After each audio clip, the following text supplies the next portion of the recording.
တရားလုံးမှာတကားတစ်ခုတောင်မရှိတဲ့ရွာ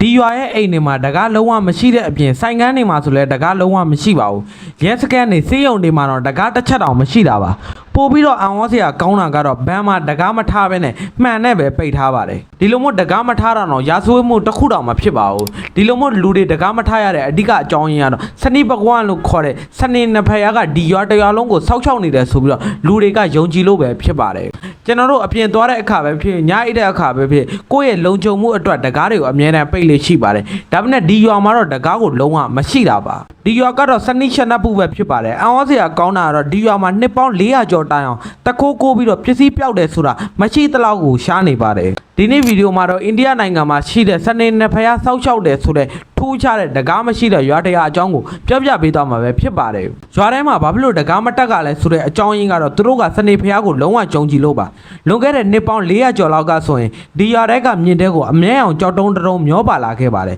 ရွာသားတွေကဒီကြောက်တုံးကိုတည်ယူဖို့ကြိုးစားတဲ့အချိန်မှာတော့သွေးတွေထွက်လာခဲ့ပါတယ်အဲ့ဒီညမှာတော့ရွာသူကြီးရဲ့အိမ်မက်တဲကိုစနိပကွမ်းဆိုတဲ့စနေနဖယားကိုယ်တိုင်လာခဲ့ပြီးတော့ကြီးကြောက်တုံးကသူ့ကိုယ်တိုင်ဖြစ်ကြောင်းရွာထဲမှာအမိုးမပါတဲ့နေရာမှာဒီကြောက်တုံးကိုထားခဲ့ဖို့ပြောခဲ့ပါတယ်။ဒါအပြင်စနေနမင်းကငါကိုယ်တိုင်ဒီရွာကိုစောက်ရှောက်မယ်မင်းတို့တွေအိမ်မှာတကားတက်စရာမလိုဘူးဆိုပြီးတော့လဲဂတိပေးခဲ့ပါတယ်။ဒီအိမ်မက်ကိုလည်းရွာသားတွေအကုန်လုံးကယုံကြည်ခဲ့ပါတယ်။ဒီယုံကြည်ချက်ကြောင့်ပဲယနေ့အထိရွာသားတွေကသူတို့အိမ်မှာတကားချက်တွေလုံးဝမတက်ဆင်ထားပါဘူး။တလိမ့်ဆန်နေအိမ်ထဲမဝင်လာအောင်ဆိုပြီးတော့တစ်သားပြတွေပဲကာထားလေးရှိတတ်ပါတယ်။ပို့ပြီးတော့ထူးခြားတာကတော့2011ခုနှစ်မှာဖွင့်လှစ်ထားခဲ့ UCO ဘဏ်ကတော့ပထမအဆုံးတကားမရှိတဲ့ဘဏ်ခွဲတစ်ခုဖြစ်လာခဲ့ပါတယ်။ငွေတိုက်ခန်းတွေမှာတန်တကားချက်မရှိဘဲနဲ့ electronic စနစ်ကိုပဲလုံခြုံရေးအဖြစ်အသုံးပြုထားပါတယ်။ရွာသားတွေပြောတာကတော့ဒီရွာမှာတယောက်ကခိုးယူဖို့ကြိုးစားတယ်ဆိုရင်စနေနဖယားအဲ့လူရဲ့မျက်လုံးကိုကန်းအောင်လှုပ်လိုက်တယ်ဆိုပြီးတော့လူတွေကယုံကြည်နေကြပါတယ်ခစ်တွေဘလောက်ပဲတိုးတက်နေပါစေနီးပညာတွေဘလောက်ပဲတိုးတက်နေပါစေ